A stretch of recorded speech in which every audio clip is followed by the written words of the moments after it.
4:56 p.m., a high-end garage on the outskirts. The sky is bruised gray. Biting wind whistles through the metal doors. Inside, air is thick with engine oil and the clanging of steel. A 41-year-old man pulls off grease-stained gloves. He has just been fired. The owner's voice is cold. "We don't have room for people who can't keep up. Pack your things." The man, a single father, simply nods. He doesn't argue. 3 minutes later, a $2 million supercar rolls into the bay. The engine let out a dying growl. Nobody knows how to save it, except the man walking out the door. This was his one chance. Daniel Moreau was a man of precision, not words. At 41, his hands told a story that his voice never did. Calloused, scarred, and perpetually stained with the permanent shadows of 1,000 high-performance engines. Years ago, Daniel was a lead technician for Scuderia Veloci, a legendary racing team in Europe. He had lived in the high-octane world of elite engineering, where a fraction of a millimeter determined the difference between a podium finish and a catastrophic engine failure on the Nürburgring. He had spent his nights in Monaco and his days in Greece, listening to the mechanical heartbeats of machines that cost more than small islands. But life has a way of downshifting when you least expect it. After his wife, Elena, passed away following a long, exhausting illness, the bright lights of the European circuit lost their luster. The roar of the crowds felt like static. Daniel realized he couldn't be a world-class traveling engineer and a present father at the same time. He packed his high-end specialized tools and moved back to this quiet, nameless town. He needed to be a father first. He needed to be there for his 9-year-old son, Lucas. He took a job at Hale's Premium Auto, a garage that boasted about luxury but focused entirely on turnover and volume. Daniel was hired as a junior technician, a role far beneath his skill level. He didn't mind the lower pay or the lack of prestige. To him, every machine, whether a family sedan or a vintage racer, deserved respect. But Daniel worked differently than the others. While the younger mechanics used quick software patches and zip-tie solutions to meet their daily quotas, Daniel listened to the metal. He moved with a deliberate, agonizing slowness. He checked every bolt twice. He looked for the why behind the what, often tracing a rattle to a microscopic hairline fracture that no diagnostic computer could find. His boss, Richard Hale, was a man who worshipped the clock above all else. To Richard, a car wasn't a masterpiece of engineering. It was just a collection of billable hours and a source of quarterly bonuses. Richard would pace the shop floor in his expensive, unsoiled loafers, checking his watch every 30 seconds. "Speed is profit, Daniel," Richard would bark, his voice echoing over the pneumatic tools. "We aren't building watches here. Stop overthinking the brake pads and just get them out the door. The customer wants it now." The tension had reached a violent breaking point that afternoon. A long-time wealthy client had complained that his luxury SUV wasn't ready because Daniel insisted on retesting a fuel line that felt slightly off in the higher RPM range. Richard didn't care about the feeling. He didn't care about the potential fire hazard Daniel suspected. He only saw a lost afternoon of labor. "I'm done with your perfectionism, Moreau," Richard said, leaning against a pristine white wall, crossing his arms over his tailored shirt. "You're too slow. You're a relic of a time we don't have. You're dragging down our metrics and making my team look inefficient. Consider this your last day. Don't bother coming in tomorrow." Daniel didn't beg.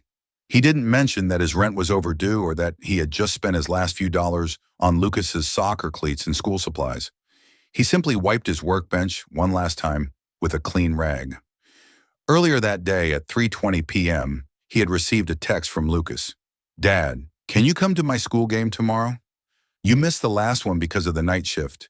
Everyone else's dad is coming." Daniel had typed back, "I'll try, buddy. I have to finish some work first. I promise I'm doing my best." Now looking at his empty workbench, the word work felt like a heavy, hollow promise.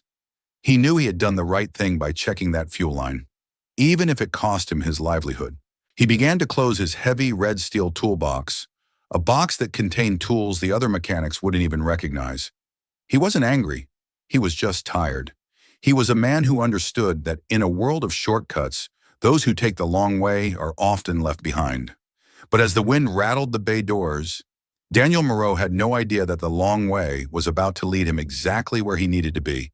5:02 p.m. The silence of the garage following the echoing click of Daniel's locker was shattered by a sound that didn't belong in this town. It was a low-frequency vibration, a mechanical hum so sophisticated, so hauntingly melodic, it felt like it was vibrating in Daniel's very bones. It was the sound of a Thorn X Hyperion, a limited edition hypercar, a masterpiece of carbon fiber and cutting-edge hybrid technology, glided into the bay like a shark entering a shallow pool. It was a $2 million ghost painted in a deep, matte midnight blue that seemed to swallow the dim garage lights. The driver, an older man with the sharp, impatient eyes of someone who owned the world and expected it to move for him, stepped out. This was Marcus Thorne, a legendary collector, an industry titan, and a man known for his uncompromising, often brutal standards. "My car is dying," Thorne said, his voice cutting through the garage noise like a cold blade. "The hybrid cooling system is flagging a critical sync error. The sub-motors are falling out of alignment with the primary combustion block. If I lose the synchronization, the entire powertrain becomes $2 million of scrap metal. I have 18 minutes before the emergency lockdown triggers." Richard Hale practically tripped over a toolbox to get to the car. "Mr. Thorne, a total pleasure. I've seen your collection in magazines. Don't worry, my elite team handles the most advanced tech in the tri-state area. We'll have you back on the road in an hour, guaranteed."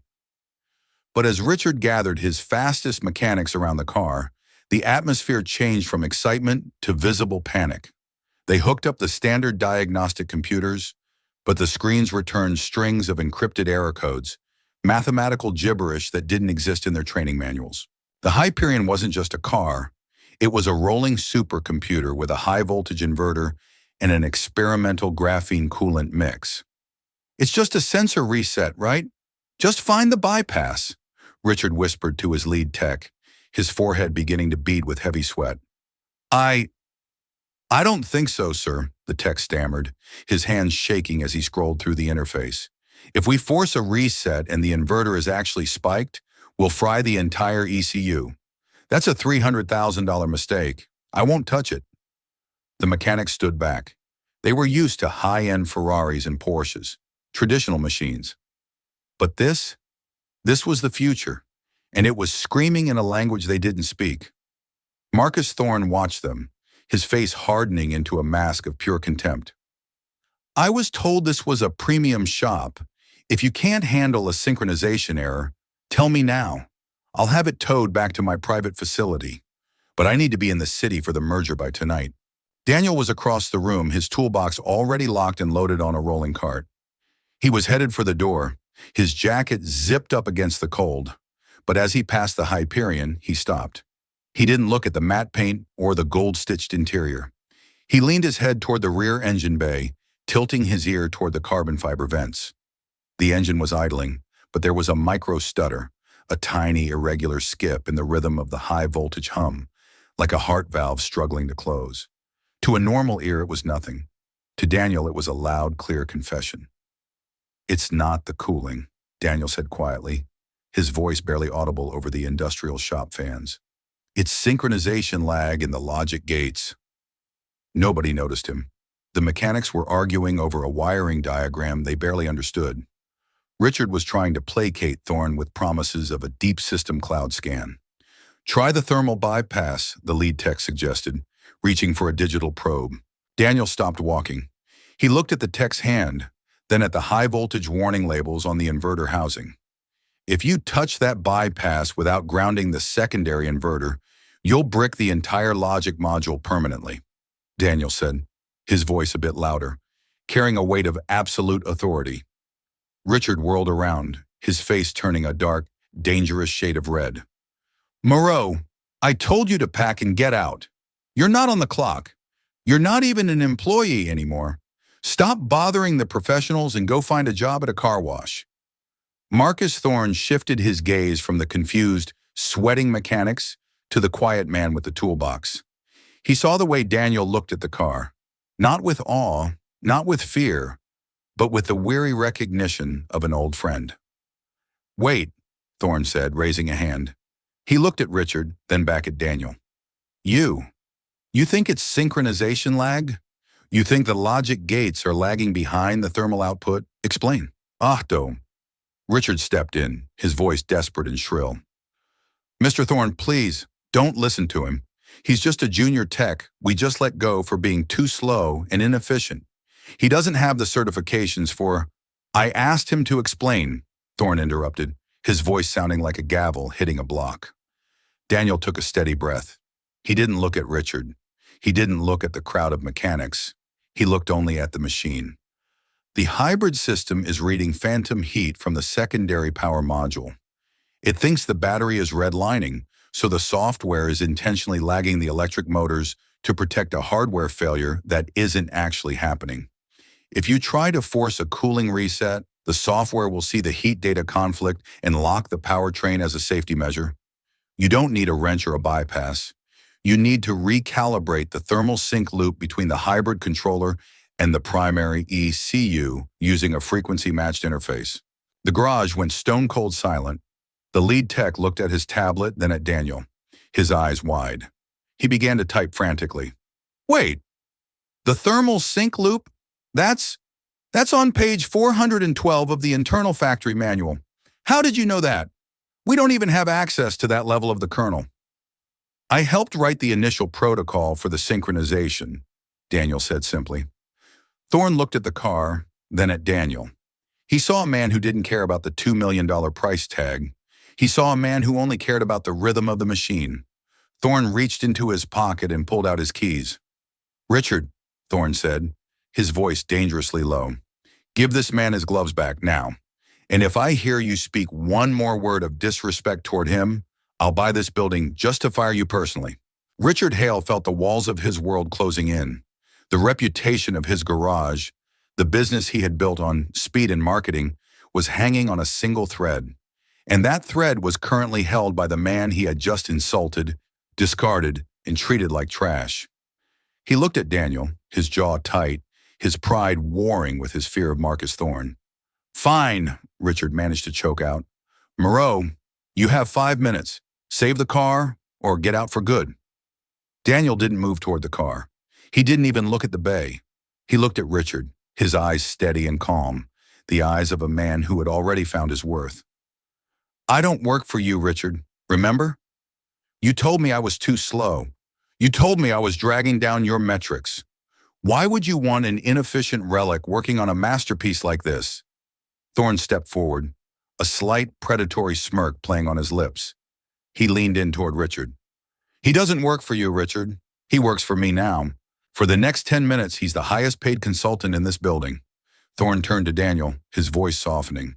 Save my car, Daniel Moreau, and I'll make it worth your while. I don't care about his metrics. I care about your hands. Daniel nodded once. He didn't care about the money. He cared about the staccato rhythm of the engine. He walked to the back of the hypercar and opened a hidden, flush-mounted panel beneath the rear active spoiler. He didn't grab a hammer, a pry bar, or a standard shop tablet. He reached into his own toolbox and pulled out a specialized handheld diagnostic interface, a custom-built unit with a carbon fiber casing and a military-grade connector. Where did a junior tech get a factory-grade racing interface, the lead tech whispered, his eyes wide with a mixture of envy and realization. Daniel didn't answer. He was already deep in the code. He began to narrate his movements, his voice rhythmic and clinical, optimized for a man who had done this under the pressure of a pit stop clock. Connecting to the high-voltage bus, verifying the inverter's ground state, bypassing the phantom heat flags. There it is. The buffer is overloaded with 0.04 milliseconds of lag.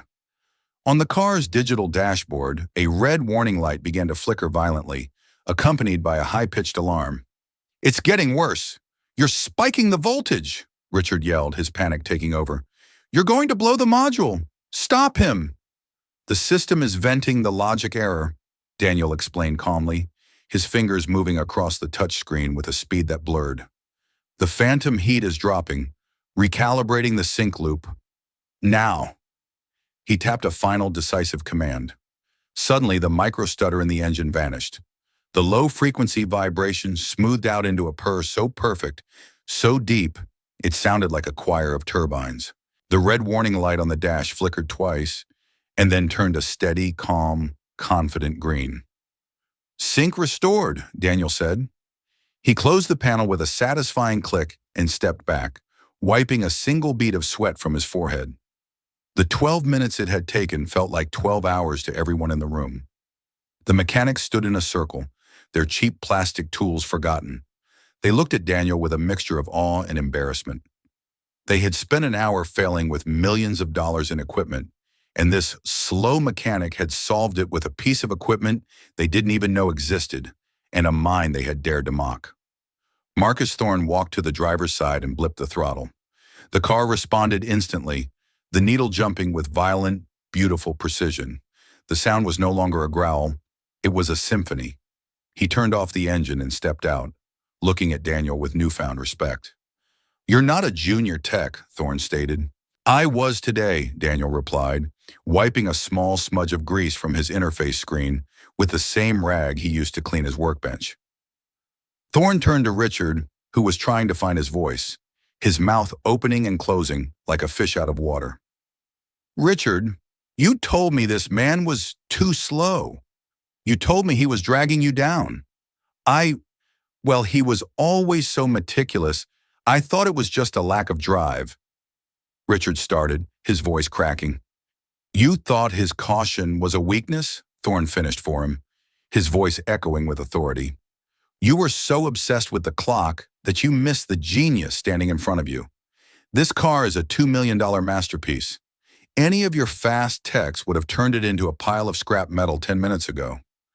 Meticulous is the only thing that keeps a car like this alive. You don't deserve a man like this on your floor." Thorne looked around the garage at the expensive, soulless decor, the flashy neon signs, and the mediocre, rushed work being done in the other bays. "Your garage is a facade, Richard. You trade on the name, but you fire the talent. You're running a slaughterhouse, not a sanctuary." Richard went pale, his expensive loafers feeling very small on the greasy floor. "Mr. Thorne, please, we can discuss a massive discount on the service." "There will be no service fee," Thorne said, reaching into his leather coat. He pulled out a matte black business card and handed it directly to Daniel, ignoring Richard entirely. "I don't pay people who fire their best assets, and I certainly don't pay people who value speed over the soul of the machine." Thorne looked at Richard one last time, his eyes cold as ice. "He works for you." Richard opened his mouth to apologize, to offer Daniel a promotion, to do anything to save the contract. But Daniel spoke first, his voice firm and final. "Not anymore." Daniel walked back to his cart, picked up his heavy red toolbox, and began to wheel it toward the exit. He didn't look for a thank you, a final paycheck, or a recommendation. He had his integrity, he had his tools, and he had the silence of a room that finally understood his worth. As he reached the door, Thorne called out one last time, "Daniel, if you ever decide to open your own shop, don't worry about the investors. Just call that number. I have 10 more cars in my collection that need a man who knows how to listen to them. And I suspect I'm not the only one." Daniel Moreau nodded, a small, tired smile finally touching his face. He stepped out into the cold evening air, the heavy weight of the firing replaced by a lightness he hadn't felt in years. He knew he had a school game to get to tomorrow, and for the first time in a long time, he knew exactly how he was going to get there. The drive home was quiet. Daniel sat in his old truck, the heater struggling against the winter chill. He thought about Marcus Thorne's card in his pocket. He thought about the look on Richard's face, but mostly he thought about the lesson he had just proven to himself. Speed is a commodity. Precision is a craft. When he walked into his apartment, the smell of burnt toast greeted him. Lucas was at the small kitchen table, staring at a math textbook. "Hey, Dad," Lucas said, not looking up. "You're home early. Did you finish the SUV?" Daniel sat down across from him. He reached over and closed the textbook. "I'm finished with all of them, Lucas. I don't work at Hales anymore." Lucas looked up, his eyes widening with a sudden, sharp fear. "Did you get fired? Are we going to have to move again?" Daniel saw the anxiety in his son's eyes. The same anxiety he had seen in the hypercar's diagnostic codes. It was a synchronization error. The boy was worried about the future, lagging behind the present. Daniel reached across the table and took his son's hands. "I was dismissed, yes," Daniel said softly. "But I wasn't fired because I was bad at my job. I was let go because I refused to be fast when I needed to be right. And Lucas, being right is the only thing that matters in the end." He pulled the matte black card from his pocket and laid it on the table. "A man with a very expensive car reminded me of that today. We're going to be okay. In fact, we're going to be better than okay. I'm going to open my own shop. A small one where the clock doesn't decide when a job is done." "Does that mean you can come to the game tomorrow?" Lucas asked, the fear in his eyes replaced by a flicker of hope. "I'll be in the front row," Daniel promised. The next day, as Daniel watched Lucas run across the field, he realized that Richard Hale had given him a gift. By pushing him out, Richard had forced Daniel to stop hiding. Daniel had been playing small to stay safe. But safety is an illusion when you're working for someone who doesn't value your soul. Meanwhile, back at Hale's Premium Auto, the atmosphere was toxic. Word had spread about the Thorn incident. 2 other high-end clients had already called to cancel their appointments, having heard that the only tech who could handle complex hybrids was gone. Richard sat in his glass office, staring at a spreadsheet that was finally turning red. He had his speed, he had his turnover, but he had lost his foundation. Richard had realized too late that a garage isn't made of glass walls and white paint. It's made of the hands that do the work. He had fired a slow mechanic, only to realize he had cut the heart out of his own business. Daniel spent the following week looking at a small rusted warehouse on the edge of the industrial district. It was dirty, the roof leaked, and the paint was peeling. But the concrete was solid, and the air smelled of potential. He signed the lease with the last of his savings, feeling a rush of adrenaline that reminded him of his days on the European tracks. He didn't need a fancy sign or a marketing team. He just needed his tools, and he needed to be a man his son could look up to, not just as a provider, but as someone who stood his ground when the world tried to rush him. 3 weeks later, Daniel's new shop, Moreau Precision, was officially open. It was a humble space, tucked away behind a row of shipping containers. There were no neon lights or leather-bound waiting rooms, but the floor was scrubbed so clean you could eat off it, and every tool was exactly where it belonged. The sound of a matte midnight blue engine echoed through the industrial park. Marcus Thorne rolled his hypercar into the small bay. 1,000 kilometers, Thorne said, checking his watch. "The sync loop needs a checkup, and I brought a friend." Behind the hypercar, a vintage 1960s race car, worth more than the garage itself, rolled to a stop. The driver hopped out, looking around the modest shop with approval. "I prefer mechanics who think before they touch," Thorne told his friend. "And this is the only man I trust to think." Daniel smiled. He didn't offer a discount. He didn't try to impress them with corporate talk. He simply picked up his diagnostic interface and went to work. He moved slowly. He checked every seal. He listened to the metal. Back at the old garage, Richard Hale had finally begun to adjust his policies. He had hired a new lead tech, but this time, the first question in the interview wasn't, "How fast can you work?" It was, "How much do you care?" Richard had learned a $2 million lesson. You can't rush excellence, and you certainly can't fire the only person who knows how to achieve it. The final image of the day was simple. It was 6 p.m. The sun was setting over the warehouse district, casting long golden shadows across the shop floor. Daniel was finishing up the race car. Lucas was in the corner, sitting on a stool watching his father work. "Dad?" Lucas asked. "Yeah, buddy." "Was that blue car what changed everything? Because it was so expensive?"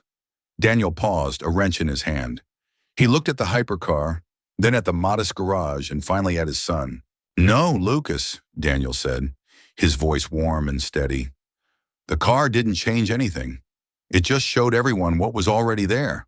Success isn't about the machine you're fixing. It's about the man you are while you're fixing it." The supercar hadn't saved Daniel Moreau's life. It had simply provided the stage for him to save himself.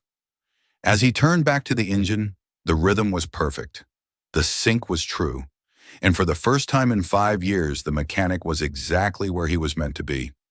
If you believe that real skill doesn't need applause, it just needs one honest chance. Subscribe for more stories like this. And tell me in the comments, have you ever been underestimated? How did you prove them wrong?